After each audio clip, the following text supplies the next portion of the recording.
Hello student, I am Altaf Pirzada from Civil Department. Previous લેક્ચર્સમાં આપણે Bernoulli equations જોઈ ચૂક્યા છીએ અને બર્નોલી ઇક્વેશન્સના કેટલાક એક્ઝામ્પલ બી આપણે જોયા છે. આજે આપણે ફર્સ્ટ જોવાનું છે કે બર્નોલી સમીકરણની કેટલીક એપ્લિકેશન્સ છે. તો બર્નોલી સમીકરણની એપ્લિકેશન્સ છે મીન્સ કે બર્નોલી સમીકરણ કઈ કઈ જગ્યાએ યુઝ થાય છે અને કહેવાય બર્નોલીની એપ્લિકેશન્સ. તો ફર્સ્ટ એની એપ્લિકેશન્સ છે વેન્ચ્યુરી મીટર, સેકન્ડ છે ઓરિફિસ મીટર, થર્ડ છે પીટોટ ટ્યુબ, ફોર્થ છે પ્રાન્ડલ ટ્યુબ અને ફિફ્થ છે વેન્ચ્યુરી ફ્લ્યુમ. તો આ 5 એપ્લિકેશન્સ છે જ્યાં બર્નોલીનું સમીકરણને યુઝ કરી શકીએ છીએ આ 5માં. બરાબર, એમાંથી આપણે ફર્સ્ટ જોઈએ છીએ વેન્ચ્યુરી મીટર.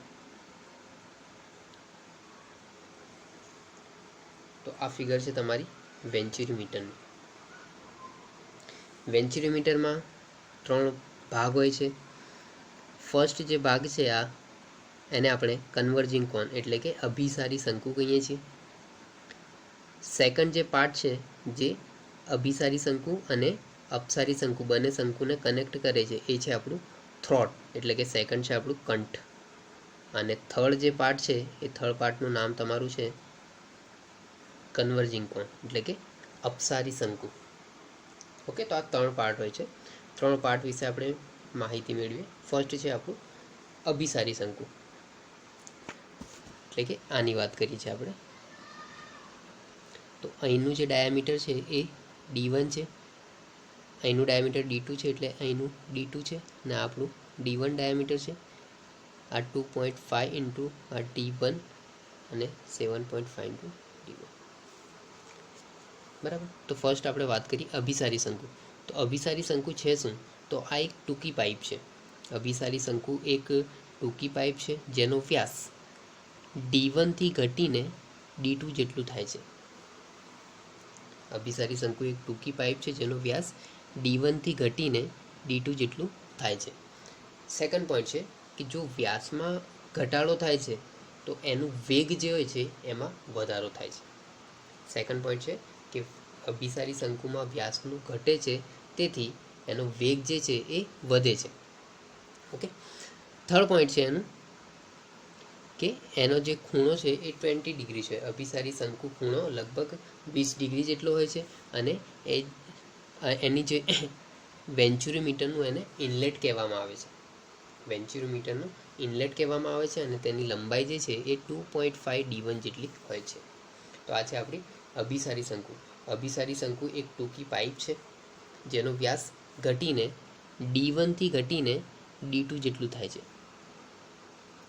હવે વ્યાસમાં ઘટાડો થાય છે તો એના વેગમાં શું થાય છે? વધારો થાય છે. અભિસારી શંકુનો ખૂણો જે છે એ લગભગ 20 ડિગ્રી સેલ્સિયસ જેટલું હોય છે. તેને વેન્ચ્યુરી મીટરનું ઇનલેટ પણ કહેવામાં આવે છે અને તેની જે લંબાઈ છે એ 2.5 D1 જેટલી હોય છે. તો આ છે આપણું અભિસારી શંકુ. બીજી વાત કરીએ આપણે કંઠની એટલે કે થ્રોટની વાત કરીએ. તો થ્રોટ છે શું? તો કંઠ એ એક સરખા વ્યાસ D2 વાળા પાઇપનો ટુકડો છે. કંઠ શું છે કે અહીં બી D2 વ્યાસ છે ને આ બી D2 વ્યાસ છે. બરાબર, બંનેનું જે વ્યાસ છે એ D2 છે. કંઠ શું છે? કંઠ એ એક સરખા વ્યાસ D2 વાળા પાઇપનો એક ટુકડો છે. બરાબર, એ કરે છે શું? તો અભિસારી શંકુ અને અપસારી શંકુ બંનેને જોડે છે. અભિસારી શંકુ અને અપસારી શંકુ જે છે બંનેને કંઠ જોડે છે. બરાબર, તો આ કંઠ છે. કંઠ શું છે? કંઠ એ એક સરખા વ્યાસ D2 વાળા પાઇપનો એક ટુકડો છે.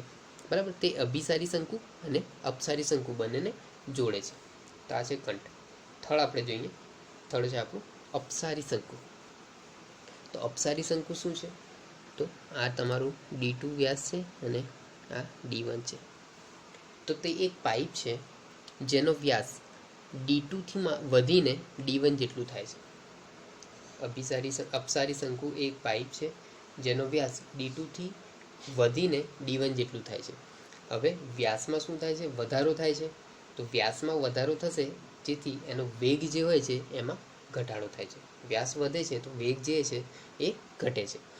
અભિસારી શંકુ જે છે એનો જે ખૂણો છે એ 7 ડિગ્રી સેલ્સિયસ રાખવામાં આવે છે અપસારી શંકુ છે, અપસારી શંકુનો જે ખૂણો છે એ 7 ડિગ્રી સેલ્સિયસ હોય છે.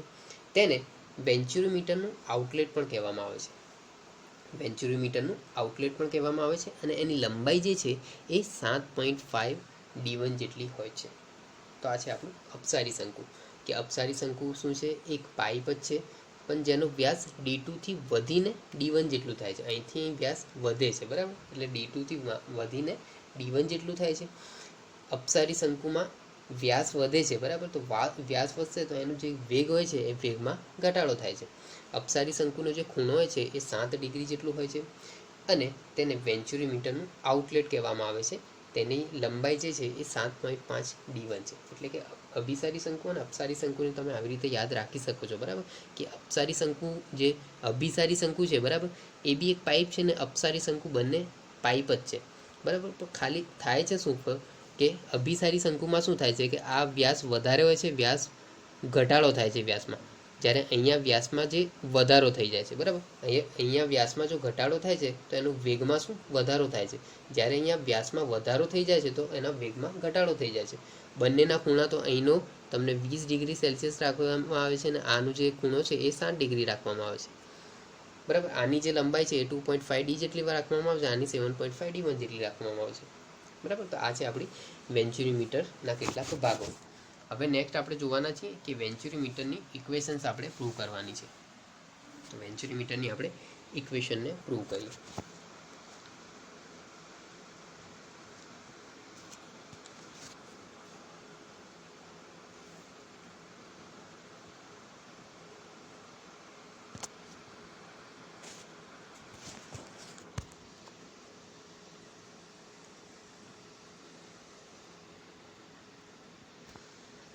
ઓકે, તો આપણે પ્રૂવ કરીએ છીએ વેન્ચ્યુરીમીટરની ઇક્વેશન આપણે પ્રૂવ કરીએ છીએ.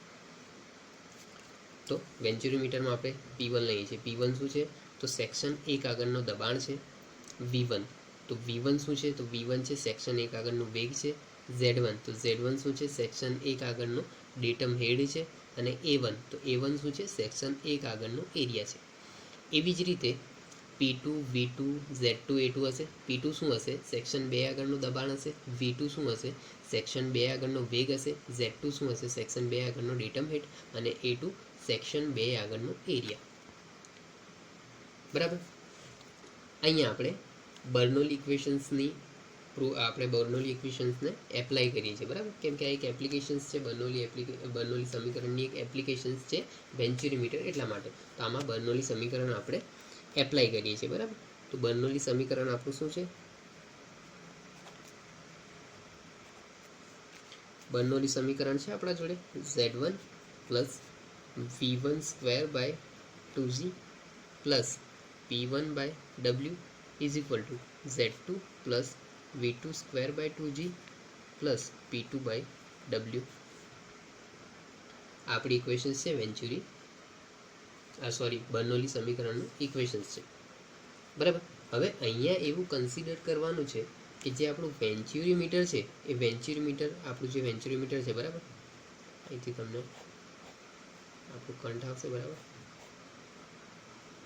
તો આ જે વેન્ચ્યુરીમીટર આપણું છે એ વેન્ચ્યુરીમીટર હોરિઝોન્ટલ છે અને એ ડેટમ લાઇનથી પાસ થાય છે. મીન્સ કે આ જે ડેટમ લાઇન છે ને, બરાબર, એનાથી જ પાસ થાય છે, બરાબર? એના થ્રુ જ એના એક્સિસ પરથી જ પાસ થાય છે. એટલે કે આ કંઈ હાઇટ પર નહીં પાસ થતું કે આપણે જે Z1 ને Z2 જેવું આપણે વેન્ચ્યુરીમીટરમાં તમે જોયું હતું, બરાબર, કે Z1 અને Z2 આવતેલું. પણ આ તો શું છે કે જે એની ડેટમ છે, એટલે કે જે Z છે, બરાબર, એ ત્યાંથી જ એ વેન્ચ્યુરીમીટર જે છે એ પાસ થાય છે. મીન્સ કે જે Z1 અને તમારું Z2 હશે એ 0 થઈ જશે. Z1 બરાબર Z2 બરાબર 0, કેમ કે કોઈ ડિસ્ટન્સ પણ નથી. જે આપણી ડેટમ લાઇન છે, બરાબર, ડેટમ હેડ Z ને કહેવાય, બરાબર? આ ડેટમ લાઇન છે. તો જે ડેટમ લાઇન છે એના પર જ આપણું વેન્ચ્યુરીમીટર છે.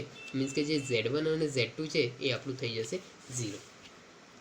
તો Z1 અને Z2 0 અહીં એપ્લાય કરીએ છીએ તો આપણા જોડે શું વધશે? V1 square by 2G, Z1 0 થઈ ગયું, plus P1 by W is equal to Z2 0, તો V2 square by 2G plus P2 by W.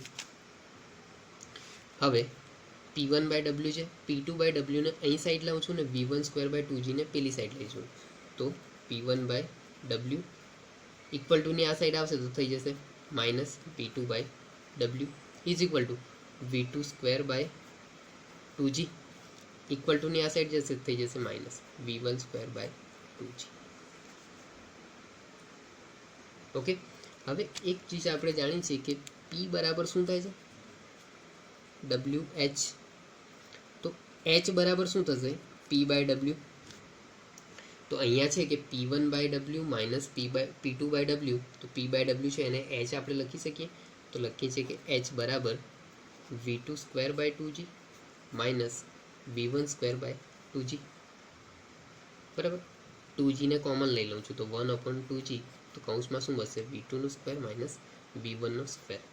H બરાબર આને ઇક્વેશન નંબર 1 આપી દઈએ.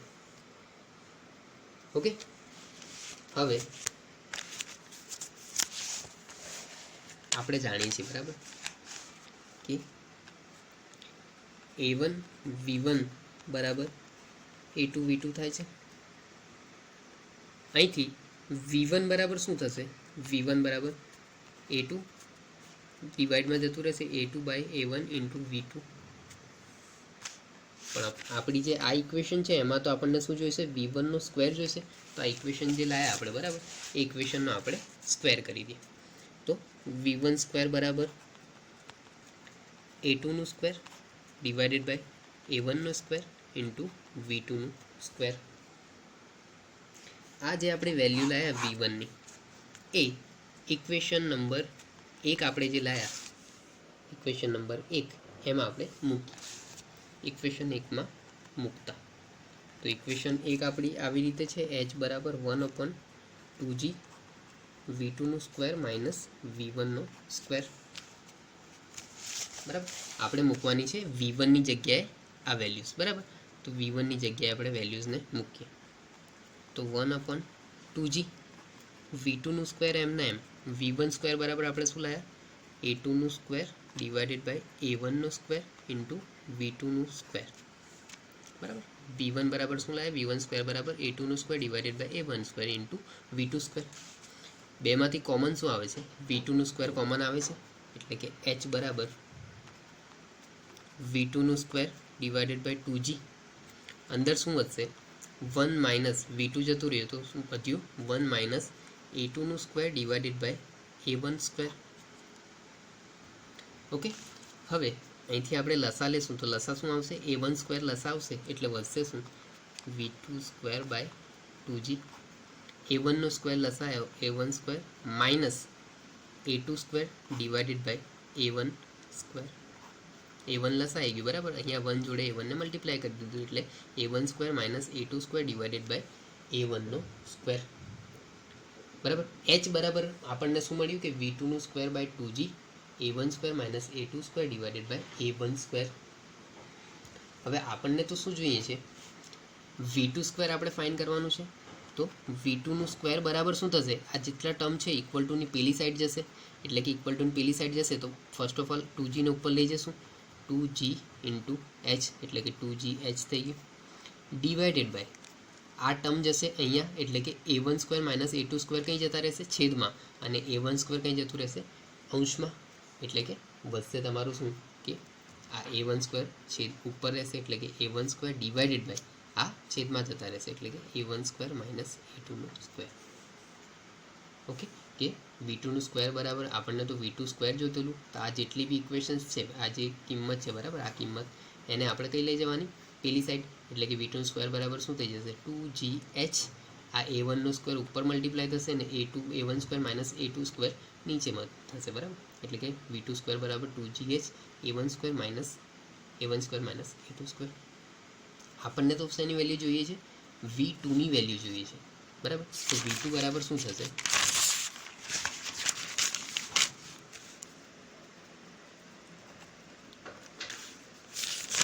V2 બરાબર અહીંથી શું થશે, √2GH થઈ જશે. A1નો સ્ક્વેર તો રૂટ અને વર્ગ કેન્સલ થઈ જશે એટલે કે A1 વધશે divided by √A1² minus A2². બરાબર, અહીં V2 બરાબર કરવું તો V2 બરાબર આપણને મળશે √2GH into A1 divided by √A1² minus A2નું સ્ક્વેર બરાબર. આનું આપણે વર્ગ નીકાળ્યું. V2 નું સ્ક્વેર બરાબર 2GH A1 square minus divided by A1 square minus A2 square થયું. તો આપણને જો V2 જોઈએ તો V2 આપણને કેવી રીતે મળે?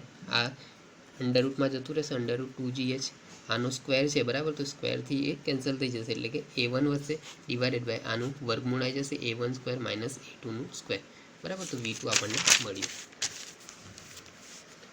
ઓકે, V2 આપણા જોડે આવી ગયું. હવે આપણે જાણીએ છીએ કે ડિસ્ચાર્જ Q બરાબર શું થાય છે? Q બરાબર થાય છે A into V. A into V, પણ અહીંયા આપણે વેલ્યુ શેના લાવીએ છીએ? V2 ની લાવીએ છીએ, મીન્સ કે A2 into V2. A2 into V2. અને કોઈ બી આપણે જાણીએ છીએ કે એક આપણે એનો કોફિશિયન્ટ તો આવશે જ, એનું અચળાંક તો આવશે. તો વેન્ચ્યુરીમીટરનું આપણું જે અચળાંક છે એ C છે બરાબર ને, C છે. ઓકે, તો C ઇન્ટુ A2 તો છે જ. V2 ની વેલ્યુ આપણે શું લાવ્યા? Under root 2GH into A1 divided by under root A1 square minus A2 નું સ્ક્વેર. હવે આને આપણે થોડું સિમ્પ્લિફાઈ કરી દઈએ બરાબર. તો C under root 2GH C into A1 A2 divided by A1 square minus A2 નું સ્ક્વેર અંડરરૂટ 2GH બરાબર. આ ઇક્વેશનનું થોડું સરખાઈ દીધું. ઓકે, તો આ છે આપણી વેન્ચ્યુરીમીટરની ઇક્વેશન્સ કે C A1 A2 divided by under root A1 square minus A2 square under root 2GH. તો આ છે આપણી વેન્ચ્યુરીમીટરની ઇક્વેશન્સ. આઈ હોપ કે તમને વિડીયોમાં ખબર પડી હશે. Thank you.